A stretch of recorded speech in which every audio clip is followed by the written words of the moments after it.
बूढ़नपुर तहसील क्षेत्र के Gyandeep public school Saraiya में वार्षिक उत्सव का आयोजन किया गया। छात्रों द्वारा जन संरक्षण, समाज में बढ़ रही कुरीतियों एवं एकांकी प्रस्तुत की गई, जिसके मुख्य अतिथि के रूप में पूर्व प्रधानाध्यापक कौड़िया इंटर कॉलेज राजेंद्र प्रसाद सिंह ने दीप प्रज्वलित कर मां सरस्वती की प्रतिमा पर पुष्प अर्पित कर कार्यक्रम का शुभारंभ किया। उन्होंने कहा कि ऐसे आयोजनों से छात्रों में प्रतिभा का विकास होता है। ऐसे छात्र अपना व अपने राष्ट्र का नाम रोशन करते हैं। विशिष्ट अतिथि के रूप में राष्ट्रीय पुरस्कार प्राप्त शिक्षक उदयराज यादव ने कहा कि छात्रों द्वारा इस ग्रामीण क्षेत्र में इस तरह की प्रस्तुति काफ़ी सराहनीय है। अध्यक्षता कर रहे हरिशंकर वर्मा ने कहा कि विद्यालय छात्रों में संस्कार के साथ साथ नैतिक शिक्षा, अभिनय की कला का केंद्र होता है। प्रबंधक रोहित वर्मा छात्रों का संवर्धन किया। कहा कि छात्र हमारे देश की धरोहर। विद्यालय के प्रधानाचार्य A.K. तिवारी द्वारा आए हुए अतिथियों का आभार व्यक्त किया गया। इस अवसर पर मनोज राय, ओंकार सिंह, हरिवंश वर्मा, जिलेदार वर्मा, रमेश वर्मा, विशेष बर्नवाल, रोहित वर्मा, उमाशंकर यादव, दुर्गा यादव, पूजा पटेल, पिंकी, अनीता, अर्पिता सिंह, रामदयाल वर्मा, राम पूजा यादव, तरड़ी दुबे, अमित पांडे, जयराम यादव, वंदना वर्मा, रविता यादव, फौजदार यादव, रोशन सोनकर, संतोष कुमार, रविंदर, विजय बहादुर पाठक, संतोष किट्टू, अचिथा अनेक लोग मौजूद रहे। इस मौके पर मीडिया से बातचीत में ज्ञानदीप पब्लिक स्कूल के प्रिंसिपल अनंत तिवारी ने मीडिया से बातचीत में क्या कुछ कहा, आइए दिखाते हैं आपको इस रिपोर्ट में। टीवी न्यूज़ 100 के लिए कप्तानगंज आजमगढ़ से संवाददाता विजय कुमार की report. I am Anand Kumar Tiwari, Principal, Gyandip Public School.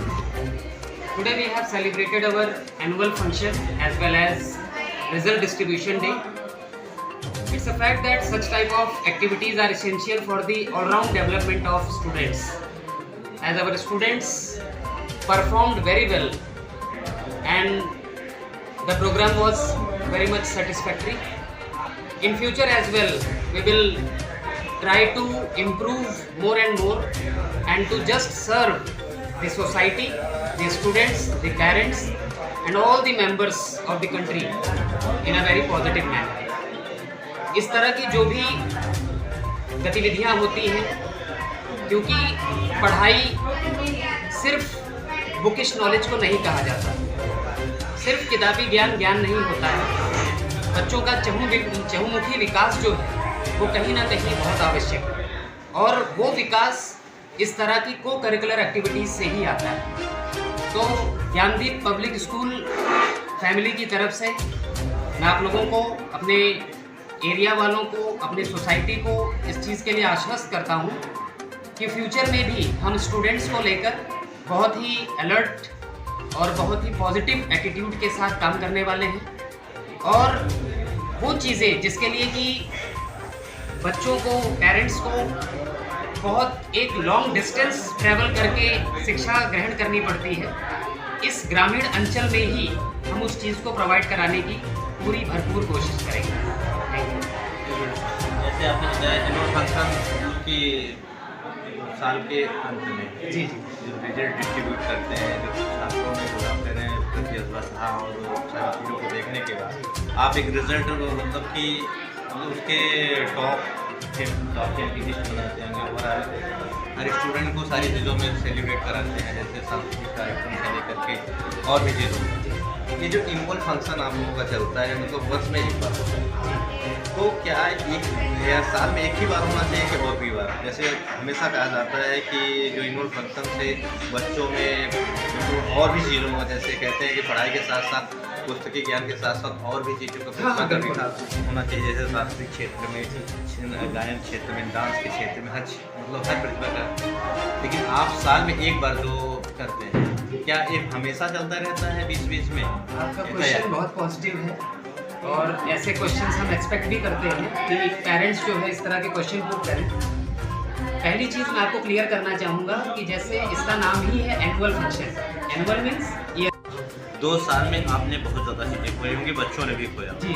क्या यह उस दौरान यह कमी आपको कहीं ना कहीं खुल रही होगी, शायद मेरा परफॉर्मेंस और भी बेटर होता अगर 2 साल हमने कोरोना काल अगर नहीं लिया होता, शायद बच्चे और भी उभर कर आते हैं। ऐसा आपको लगता है कि जैसे ऐसा कहा गया है, जैसे जो चीज़ें 2 साल में जो इम्प्रूवमेंट होना चाहिए जी, वो कहीं ना कहीं मतलब हम जानना चाहते हैं कि वह मतलब उसका असर है कि उसका कोई असर नहीं है। सबसे पहली चीज़ तो ये कि कोरोना जैसी जो सिचुएशन या कंडीशन डेवलप हुई वो पूरी देश और पूरी दुनिया ने पहली बार फील की, क्योंकि ऐसा काल शायद जो इस एरा में जी रहे हैं उन्होंने नहीं फेस किया होगा कि लॉकडाउन जैसा समय जो है वो देखने को मिला कि लोग घर से नहीं निकल सकते थे, है ना, सारी एक्टिविटीज़ पे ब्रेक लग गया था और सारी चीज़ें तो कुछ ना कुछ चली, लेकिन एजुकेशन पूरी तरह से ठप पड़ा था। जी।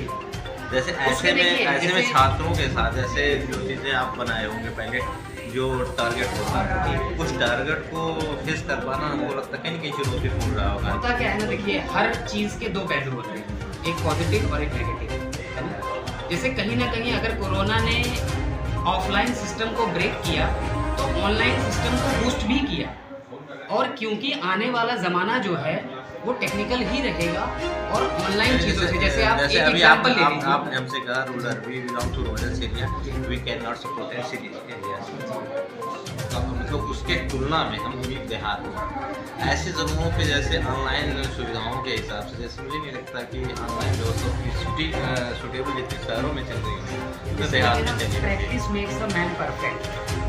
तो जैसे हमने बताया ना कि ये क्योंकि पहली बार इस तरह की सिचुएशन लोगों ने देखी, तो हम कह रहे हैं ठीक है 100% उसका इम्प्लीमेंटेशन तो नहीं हो सकता, बट कहीं ना कहीं लोगों के मन में ऑनलाइन शिक्षा को लेकर एक बूस्ट तो आया ही, लोगों में एक जागरूकता आई। हम कह रहे हैं जैसे क्लास के 100% बच्चों ने उसमें पार्टिसिपेट नहीं भी किया होगा, तो एटलीस्ट 60-70% बच्चों ने किया होगा पार्टिसिपेट, और उनको ऑनलाइन एजुकेशन का इम्पोर्टेंस पता चला है ना, ये चीज़ें आती हैं। और कहीं ना कहीं क्योंकि उसके सिवाय और कोई ऑप्शन अवेलेबल नहीं है, सबसे बड़ी चीज़ जो आती है, तो ऑनलाइन को उस दौरान जिन लोगों ने भी अपनाया, उसको जो है वो कैरी ऑन किया, उनको उसका लाभ भी मिला।